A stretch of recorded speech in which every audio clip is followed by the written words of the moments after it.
প্রিয় দেশবাসী, লক্ষ্য করে শুনুন এবং দেখুন। ছোট্ট ছোট্ট কথা বলা ঠিক নয়, তবু না বললে নয়, তবু বলতে হয়। বর্তমানে নিবন্ধন আছে, এর ভিতর লাঙ্গল প্রতীকে যারা সমর্থক আছেন তাদেরকে বেশি করে উদ্দেশ্য করে বলছি, আপনারা যদি আপনাদের প্রতীকের নির্বাচিত প্রত্যেকটা এলাকায়, মহল্লা, ওয়ার্ড, ইউনিয়ন, সিটি কর্পোরেশন, বিভাগ সব জায়গায় যদি নির্বাচনের লোক সঠিকভাবে নির্ধারণ না করিতে পারেন, তাহলে দাঁড়াইয়া কোনো লাভ নাই। আর যদি নির্বাচন করতে চান, চেয়ারম্যান এবং মহাসচিব এবং যারা আছেন তারা প্রত্যেকটা এলাকায় সঠিক লোক দিয়ে নির্বাচন করিতে হইবে এবং এমন কোনো ব্যক্তিকে দেওয়া যাবে না যে সে অন্য প্রার্থী প্রতি আকৃষ্ট বেশি হয়।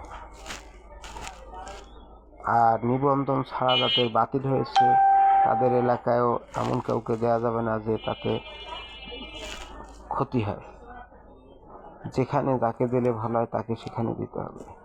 দক্ষিণবঙ্গের এক ব্যক্তিকে খুলনা এবং বরিশালের বিভাগের দায়িত্ব দেওয়া হয়েছিল 1986 সালে, তারও উত্তরসূরি রয়েছে। আমরা চাই অত্র এলাকায় যে সব লোক মান্যগণ্য ব্যক্তি আছে তাদেরকে দেওয়া হোক এবং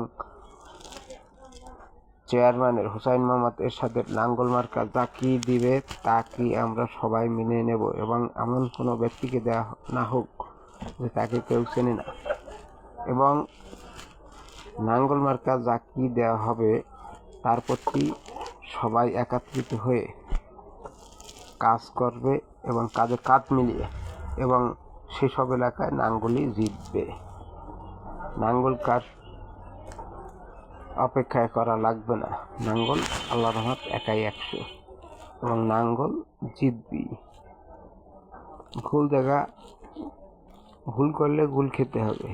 আমি পূর্বের কোনো সরকারকে 9 দিন আগে বলে দিয়েছিলাম একে পদত্যাগ করতে হবে। অতএব আমি নাঙ্গল পদপ্রার্থীদেরকে বা যারা উপরে আছে সবাইকে বলে দিচ্ছি যে আপনারা যদি ভুল করেন তাহলে পূর্বের সরকারের মতন গুল খেতে হবে।